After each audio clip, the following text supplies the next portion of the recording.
Hello बच्चों, क्या आप क्लास 12 के विद्यार्थी हैं और आप इस बार 2026 में बोर्ड एग्जाम देने जा रहे हैं? तो ये क्लास आपके लिए बहुत ही ज़्यादा स्पेशल है।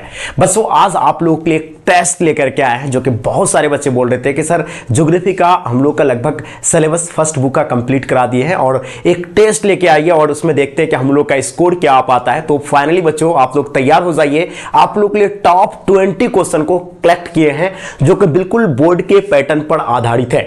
आज आपको एकदम बताना है और इस चैलेंज को आपको सेलेक्ट करना है। इस चैलेंज में आप लोग के लिए क्या किया गया है कि 20 क्वेश्चन को सेलेक्ट किया गया है। इन 20 में से आपको मिनिमम 15 प्रश्न का आंसर आपको आना चाहिए। अगर आप 15 प्रश्न में अगर आंसर 15 प्रश्न तक का आंसर दे देते हैं तो आप समझ जाइए कि आपका तैयारी बहुत ही बेस्ट है। अगर आप 15 प्रश्न को सॉल्व नहीं कर पा रहे हैं, है ना, उससे कम आ रहा है, तो और आपको और अच्छे से तैयारी करने की जरूरत है। या अगर आपका 20 में 20 आ रहा है तो आप समझ जाइए कि आपका तैयारी बहुत बेस्ट लेवल का हो गया है। तो चलिए डियर, इस चैलेंज को एक्सेप्ट कीजिए और ईमानदारी से इस क्लास को पूरी तरह से एंड तक करेंगे और क्लास के एंड में बताएंगे कि सर मैंने इतना क्वेश्चन को सॉल्व किया है। एकदम ईमानदारी से बताएंगे। तो डियर, 20 में से आप लोग खुद से कितने क्वेश्चन को सॉल्व कर पाएंगे वो आज पता चलने वाला है। आप लोग के लिए बहुत बड़ा चैलेंजिंग क्लास है। तो डियर, जो देख पा रहे हैं आप लोग का ज्योग्राफी का लेकर के आए हैं। चलिए, तो आपके स्क्रीन पे आपके समक्ष में बिल्कुल रेडी हो जाइए। चलिए, ओके, हाँ, तो देख पा रहे बच्चों, फर्स्ट क्वेश्चन आप सबके स्क्रीन पे देख रहे होंगे, आप लोग स्क्रीन पे देख रहे होंगे।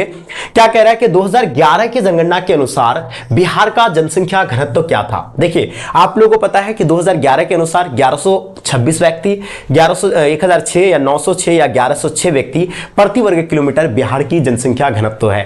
तो इन सबका इससे पहले आपको पता होना चाहिए कि पूरे भारत का जो जनसंख्या, पहले सबसे पहले आपको एक वर्ड समझना है, जनसंख्या घनत्व होता क्या है। देखिए, जनसंख्या घनत्व मतलब क्या होता है? कुल जनसंख्या बटे कुल क्षेत्रफल। यानी किसी भी जिला या किसी भी राज्य या किसी भी देश या, है ना, किसी भी राज्य का अगर हम लोग जनसंख्या घनत्व निकालते हैं तो उस जिला या उस राज्य का क्या करते हैं? कुल क्षेत्रफल को लेते हैं, कुल जनसंख्या बटे कुल क्षेत्रफल निकालते हैं। तो इसी को हम लोग क्या बोलते हैं? जनसंख्या घनत्व बोलते हैं।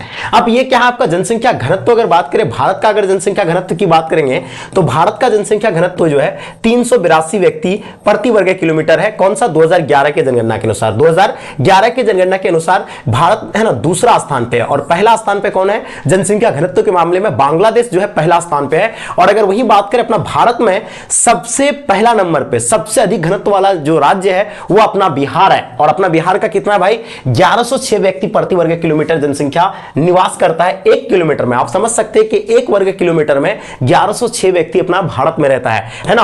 अगर यही पूछा जाता सबसे कम कहां रहता है तो अरुणाचल प्रदेश में। बिल्कुल याद रहेगा, भारत में सबसे अधिक जनसंख्या घनत्व किसके पास है? तो अपना बिहार के पास है। नंबर 1 में आता है बिहार, ठीक है। और सबसे कम जो आता है अरुणाचल प्रदेश का आता है। दूसरा नंबर क्वेश्चन देखेंगे, भारत में पूर्ण जनगणना पहली बार कब हुई थी? बच्चों देखिए, वेरी वेरी इंपॉर्टेंट क्वेश्चन है, जल्दी फास्ट लगाइएगा। तो सबसे पहले हम लोग जनगणना की बात करेंगे तो सबसे पहले भारत में सबसे पहले जनगणना जो हुआ था, पहली बार जो जनगणना हुआ था वो 1872 में हुआ था। और यह आपसे क्या पूछा गया? पूर्ण जनसंख्या जनगणना पूछा गया है, जिसको हम लोग 10 वर्षीय जनगणना बोलते हैं। क्या बोलते हैं बच्चों? याद होनी चाहिए, 10 वर्षीय जनगणना कहा जाता है, यह आप लोग को याद होनी चाहिए। और 10 वर्षीय जनगणना जो हुआ था वो कब हुआ था? 1881 में जो है 10 वर्षीय जनगणना हुआ था। इनको आप लोग नोट कर लीजिएगा। इसका सही आंसर आप लोग का ए राइट आंसर हो जाएंगे। और पता आपको पूर्ण रूप से जनगणना कहा जाता है या आपका 10 वर्षीय जनगणना, इसी को कहा जाता है। और पहली बार जनगणना जो हुआ था 1872 को हुआ था, ये बिल्कुल आप लोग नोट कर लेंगे। चलिए दो बच्चों, क्वेश्चन आपके स्क्रीन पे देखिए, इसमें भी आप लोग MVVI लगा दीजिएगा। Most very very important question है भाई। देख पा रहे, सवाल पूछा जा रहा है कि सर्वाधिक जनसंख्या वाला मेगापोलिस जो है किसको कहते हैं? मुंबई को, दिल्ली को, कोलकाता या चेन्नई?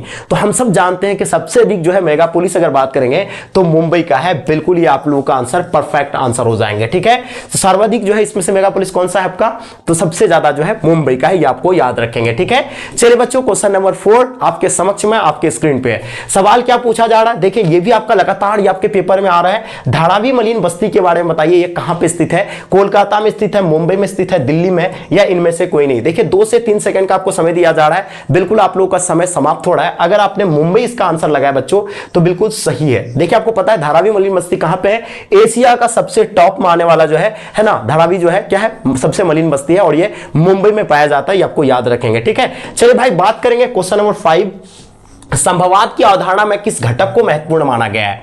देखिए संभववाद के जो विचारक जो थे, तो संभववाद के कौन थे भाई? विडाल डी ब्लास थे, ब्लास था, है ना। आप वही बात करेंगे अगर हम, तो किसके जो महत्वपूर्ण घटक माना गया है, तो संभववाद में जो क्या माना गया भाई, किसको प्राथमिकता दिया गया है? मानवीय घटक को इसमें प्राथमिकता दिया गया है, जो कि आपको याद रखना, मानवीय घटक को इसमें प्राथमिकता दिया गया है। जबकि निश्चयवाद में किसको? प्रकृति को जो है प्राथमिकता दिया गया है। तो इसका सही जवाब आप लोग का ऑप्शन, आप लोग का ए इसका राइट आंसर हो जाएंगे। यानी कि प्रकृति हम लोग को क्या देता है? अवसर देता है, और उसको हम लोग क्या करते हैं भाई? उसको बदल करके अपना उपयोगी के लिए जो है इस्तेमाल करते हैं। यही इसी को क्या कहा जाता है? संभववाद कहा जाता है। संभववाद मतलब हम लोग क्या प्रकृति के सामना कर सकते हैं, प्रकृति का, है ना, उसको बदल करके अपना उपयोग में ला सकते हैं, है ना। चलिए देखिए क्वेश्चन नंबर 6 देखेंगे बच्चों। क्वेश्चन कहता है कि विश्व के सघन जनसंख्या क्षेत्र में निम्नलिखित में से कौन सा क्षेत्र जो है सम्मिलित नहीं है? देख पा रहे हैं आप? देखिए नहीं है, यानी आपको नेगेटिव ढूंढना है, नेगेटिव आपको यहां खोजना है। तो देखिए नेगेटिव यहां आपको क्या जनसंख्या घनत्व के अंतर्गत नहीं आता है। जैसे कि पश्चिमी यूरोप ये जनसंख्या घनत्व के अंतर्गत आता है।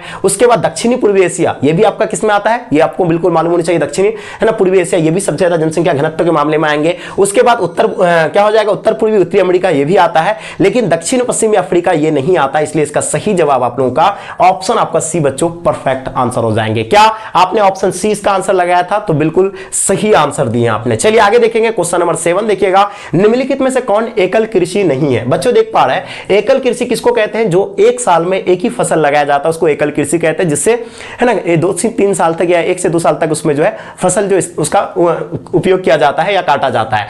ये देखिएगा एकल कृषि की बात करेंगे, जैसे कि डेयरी कृषि ये एकल कृषि होता है, एक ही कृषि होता है उसमें।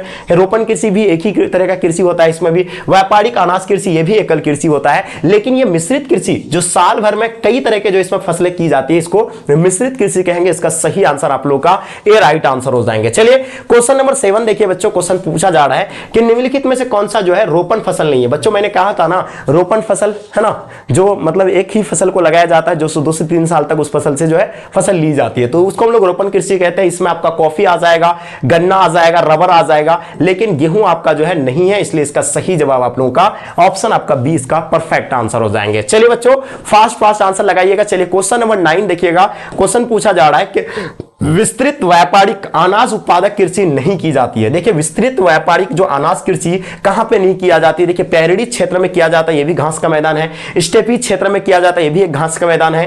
पंपास में अमेजन क्षेत्र ये भी जो है किया जाता है, लेकिन ये अमेजन बेसिन में नहीं किया जा सकता। इसलिए इसका आंसर आप लोग का अमेजन बेसिन। बच्चों अगर आपने ऑप्शन डी इसका आंसर लगाया तो बिल्कुल इसका सही आंसर है 100%। ठीक है, चलिए बहुत बढ़िया बच्चों, बहुत जबरदस्त। चलिए क्वेश्चन नंबर 10 देखिएगा, जो कि आपके स्क्रीन पे आपके समक्ष में है। देखिए भाई इसमें आप लोग MVVI लगा दीजिए। सवाल पूछा क्या जा रहा है, ध्यान दीजिएगा कि 2011 के अनुसार बिहार का जनसंख्या जो था वो कितना था। इससे पहले मैंने पूछा था जनसंख्या घनत्व, तो जनसंख्या घनत्व आप लोग क्या लगाए? सबसे ज्यादा भारत में जनसंख्या घनत्व वाला राज्य जो है अपना बिहार है। आप यहां देखकर बात करें, अगर यहां सबसे अधिक जनसंख्या कहां है? उत्तर प्रदेश का है। सबसे अधिक जनसंख्या किस है ना, सबसे अधिक जनसंख्या अगर पूछा जाए तो किसके पास है? उत्तर प्रदेश का। और जनसंख्या घनत्व के मामले में कौन आता है? तो बिहार 1 नंबर पे आता है। अब वही बात करेंगे, 2011 की जनगणना के अनुसार बिहार की जनसंख्या कितना था? तो 10.41 करोड़ था। ये बिल्कुल आप लोग नोट कर लीजिएगा। इसका आंसर आप लोग का ए परफेक्ट आंसर हो जाएंगे। ठीक है, तो यानी कि ये तीसरा स्थान पे आता है। पहला स्थान पे उत्तर प्रदेश है, दूसरा स्थान पे मुंबई, तीसरा स्थान पे अपना बिहार। चलिए अब बात करेंगे क्वेश्चन नंबर 11 देख पा रहे बच्चों। क्वेश्चन देख रहे हैं कि निम्नलिखित में राज्यों में से जो है किसकी जनसंख्या सर्वाधिक है? बच्चों अभी जस्ट मैंने आपको बताया कि पहला नंबर पे कौन आता है? उत्तर प्रदेश आता है, बिहार आता है, पश्चिम बंगाल आता है, महाराष्ट्र आता है। तो बिल्कुल आप लोग नोट कर लीजिए, ये चीज ध्यान रखिएगा। अगर आपसे पूछा जाए सर्वाधिक जनसंख्या कहां पे है, तो उत्तर प्रदेश में है। अगर पूछा जाए जनसंख्या घनत्व के मामले में कौन आता है, तो बिहार आता है। तो इसका आंसर आप लोग का ए बिल्कुल परफेक्ट आंसर हो जाएंगे। दूसरा नंबर में कौन आता है सर्वाधिक जनसंख्या में? तो दूसरा नंबर पे मुंबई आता है। तीसरा नंबर पे कौन आता है भाई? तो बिहार आता है तीसरा नंबर पे। चौथा नंबर पे कौन आता है? तो चौथा नंबर पे आता है पश्चिम बंगाल आता है। ये सारी चीजें आप लोग नोट कर लीजिएगा। बहुत ही जबरदस्त है बच्चों, एक एक पॉइंट को आपको नोट करना है। क्लियर? चलिए बहुत मजा आएगा। चलिए भाई अब देखेंगे हॉर्टिकल्चर संबंधित है। भाई देखिए हॉर्टिकल्चर की बात हो रही है। हम सब जानते हैं कि हॉर्टिकल्चर जो आपका होता है वो फल फूल एवं सब्जी सबसे होता है। तो इसका सही जवाब आप लोगों का ऑप्शन डी, यानी इसका अगर आपने ऑप्शन डी लगाए हैं तो बिल्कुल बच्चों आपका आंसर 100% सही आंसर है। अब देखिए शुष्क क्षेत्रों में मृदा अपरदन का मुख्य कारण क्या है भाई? देखिए शुष्क क्षेत्रों में मृदा अपरदन का कारण क्या है भाई? तो मृदा अपरदन जो होता है वो क्यों होता है?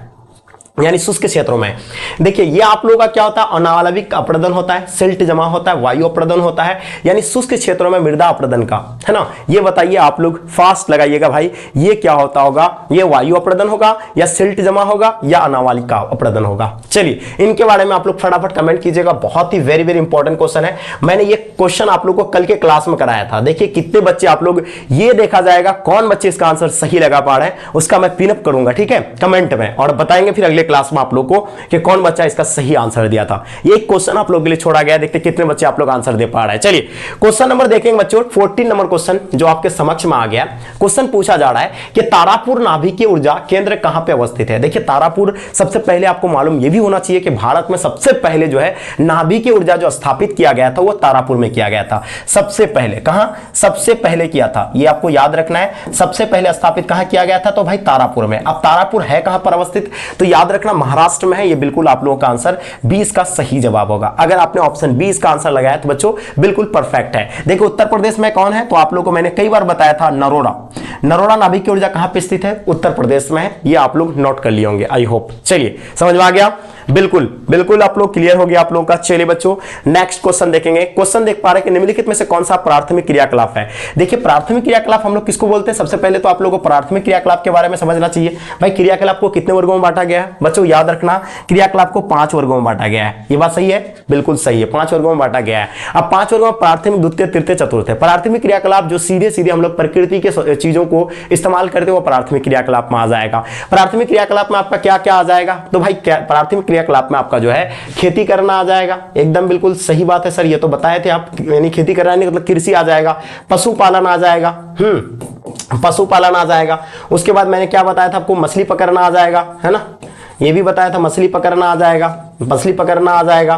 उसके बाद मैंने ये भी बताया था आपको खनन करना आ जाएगा, है ना, खनन करना वगैरह सारा इसमें जो आएगा, लकड़ी काटना वगैरह सारा आपका, जैसे कि खेती करना, ये आपका प्राथमिक क्रियाकलाप में आएगा। तो ये आप लोग आंसर क्या होगा भाई, ए राइट आंसर हो जाएंगे। व्यापार जो आपका तृतीय में आ जाएगा, बुनाई आपका द्वितीय में, जूट उद्योग भी आपका द्वितीय में आ जाएगा। ये आप लोग जो है क्रियाकलाप है जो कि अलग अलग है ना सेक्टर में बांटा गया है। चलिए अब देखिए सुएज नहर की बात हो रही बच्चों, जल्दी से बताइएगा, मोस्ट इंपॉर्टेंट है। देखिए भाई सुएज नहर के बारे में कितने बच्चों को सही बता है आप लोगों को। चलिए सुएज नहर की बात करें तो हिंद महासागर को प्रशांत महासागर से, या प्रशांत महासागर से अटलांटिक महासागर से, अटलांटिक महासागर को आर्कटिक महासागर से, लाल सागर को भूमध्य सागर से। बिल्कुल बच्चों आप लोग का समय समाप्त हो रहा है। हम सब जानते हैं कि सुएज नहर को जोड़ता है वो लाल सागर से भूमध्य महासागर को, यानी ऑप्शन आप लोग का डी इसका आंसर सही है। ठीक है, क्या आपने ऑप्शन डी आंसर लगाया था बच्चों, तो बिल्कुल सही है। नेताजी सुभाष चंद्र बोस अंतरराष्ट्रीय हवाई अड्डा कहां है, भाई देख पा रहे हैं नेताजी सुभाष चंद्र बोस अंतरराष्ट्रीय हवाई अड्डा कहां पे अवस्थित है, ये देख पा रहा है। MVVI प्रश्न है भाई, जल्दी फटाफट आंसर लगाइएगा।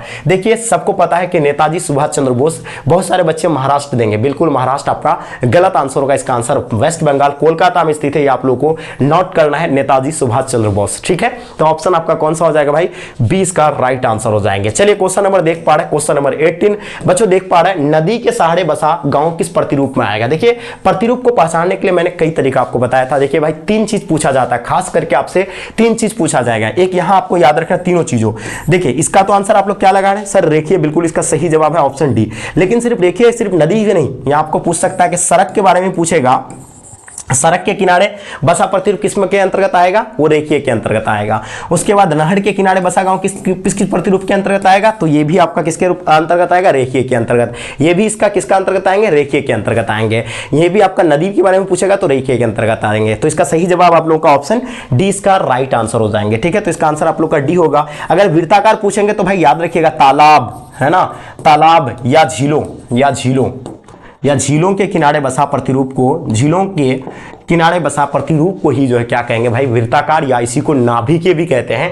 ये भी आप लोग याद रखेंगे। ठीक है, चलिए क्वेश्चन देखेंगे 19 नंबर क्वेश्चन बच्चों देख पा रहे हैं, सबसे महत्वपूर्ण जूट उत्पादक क्षेत्र। भाई देखिए हम लोग जानते हैं कि सबसे ज्यादा जूट उत्पादक क्षेत्र जो है, खास करके गंगा के डेल्टा वाला क्षेत्र जो आता है वो सबसे अधिक जूट उत्पादक क्षेत्र आता है। और पता है जूट उत्पादन में सबसे पहला नंबर पे, पहला स्थान पे कौन सा देश आता है, तो बांग्लादेश आता है। ये तो पता ही होगा क्योंकि उधर से ही होता है, बांग्लादेश आता है। और पता है उसके बाद अगर बात करें अपना भारत में सबसे ज्यादा जो अगर उत्पादन करता है है अपना भारत में। अगर भारत की बात करें भाई तो अपना भारत में कौन सा राज्य में सबसे अधिक, तो पश्चिम बंगाल, ये आप लोग नोट कर लीजिएगा, पश्चिम बंगाल, ये एकदम बिल्कुल नोट करना है। अब देखिएगा इसमें क्या कह रहे हैं कि जूट उत्पादक क्षेत्र जो आएगा वो आपका गंगा डेल्टा वाला क्षेत्र आता है, ये बिल्कुल इसका जो है राइट आंसर हो जाएंगे। ठीक है भाई, चलिए तो बिल्कुल आप लोगों का आंसर सही है, एकदम परफेक्ट वाला आंसर आप लोगों का। ठीक है, चलिए तो बिल्कुल क्या आपने ऑप्शन ए लगाया था, तो बिल्कुल सही है बच्चों आप लोगों का आंसर। ओके, चलिए बहुत जबरदस्त, आगे देखेंगे बच्चों। क्वेश्चन देख पा रहे हैं 20 नंबर क्वेश्चन, इस चैलेंजिंग का अंतिम क्वेश्चन है, बढ़िया तरीके से आप लोग को लगाना है, जल्दी बताइएगा। देखिए भाई इसमें भी आप लोग MVVI लगा दीजिए, एकदम जबरदस्त लेवल का सभी बच्चों को दे रहा है। बाबा बुदन पहाड़ी जो है वो कहां है, कर्नाटका में, गोवा में, झारखंड में, उड़ीसा में। तो हम सब जानते हैं कि बाबा बुदन पहाड़ी की बात करें तो बच्चों इसका आंसर आप लोग का कर्नाटका, यानी ऑप्शन आप लोग का ए राइट आंसर हो जाएंगे। तो बच्चों आप लोग ने इन 20 क्वेश्चन को बहुत जबरदस्त लेवल पे सॉल्व किया है और बहुत खुशी हो रही कि आप लोग जो है इन 20 क्वेश्चन को अच्छे से किए हैं। तो आप लोग कमेंट कीजिएगा बच्चों कि 20 में से खुद से कितने क्वेश्चन को सॉल्व किए हैं, ये आप लोग कमेंट कीजिएगा और साथ साथ में अपने अपने दोस्तों के साथ भी आप लोगों को शेयर करना है, प्लीज शेयर करेंगे। देखिए मैं आप लोग के लिए इतना मेहनत कर रहा हूं तो आपको इतना तो मेरे लिए करना है। ठीक है, और जो बच्चे क्रैश कोर्स में अभी पूरी तरह से ऑफर चल रहा है, जो बच्चे नोट्स ले रहे हैं उसको क्रैश कोर्स फ्री में मिल रहा है। तो देखिए भाई नोट्स लेने के लिए आप लोग इस नंबर पर कॉल कीजिएगा। नोट्स जो कि स्पेशल नोट्स है, आप लोग को नोट्स के बारे में तो बता दिया गया कि नोट्स में क्या क्या चीजें रहेगा। भाई जो बच्चे नोट्स लेते हैं उसके लिए क्रैश कोर्स फ्री रहेगा, क्रैश कोर्स फ्री है। क्रैश कोर्स अभी आप लोग के लिए फ्री कर दिया गया है, आपको पता होना चाहिए कि फ्री कर दिया गया है ना। तो सभी बच्चे जो बच्चे क्रैश कोर्स में जुड़ना चाहते हैं जल्दी आकर के नोट्स ले लीजिए। नोट्स का प्राइस मात्र कितना है भाई, 299 रुपया है, जो कि 299 रुपया में आपको पूरा, एक तो नोट्स आपको स्पेशल नोट्स मिलेगा ही, साथ साथ में क्रैश कोर्स भी आपको फ्री दिया जाएगा। तो आप चाहते हैं कि हमारा तैयारी बेस्ट हो, बेहतर हो जाए, एकदम जबरदस्त लेवल का, तो भाई जल्दी जाइए नोट्स को लीजिए और क्रैश कोर्स को अपना ज्वाइन कीजिए और जबरदस्त लेवल में तैयारी कीजिए, क्योंकि इस बार हम लोग को बहुत ही जबरदस्त लेवल का रिजल्ट करना है ना। क्योंकि हर बार इस तरह का रिजल्ट आ रहा है भाई, आपके पास समय बहुत कम है। देखिए मौका सबको मिलता है, लेकिन जो मौका का फायदा उठाता है कौन है, जो मौके में चौका मारता है। तो भाई मौके में चौका मारने का आपको ये समय आ गया है, इसलिए थोड़ा सा आपको क्या है भाई, बस ज्यादा नहीं, 299 रुपीज का आपको ही जो है परचेस करना है। और आपका यहां से भाई देखिए कोई बड़ा अमाउंट नहीं है, आप लोग चौक चौराही पे इधर उधर जाते हैं 299 रुपया आपका यूं ही खर्च हो जाता है, आपको पता नहीं चलता है। या कहीं ऑफलाइन कोचिंग करते होंगे तो 500 से 600 रुपया पर मंथ ले रहा है, लेकिन यहाँ आपका मात्र 299 रुपया में पूरा कोर्स कंप्लीट आपको कराया जा रहा है। तो भाई देखिए इतना में आपका सारा तैयारी हो जाएगा, जबरदस्त लेवल का, एकदम कोई दिक्कत ही नहीं होगा। तो उम्मीद है, आई होप आप लोग को ये क्लास पसंद आया होगा। तो मिलते हैं बच्चों आप लोगों से फिर अगले क्लास में, और यहीं तक इस क्लास को एंड करते हैं। जब तक के लिए जय हिंद, जय Bharat, love you all, bye bye, take care.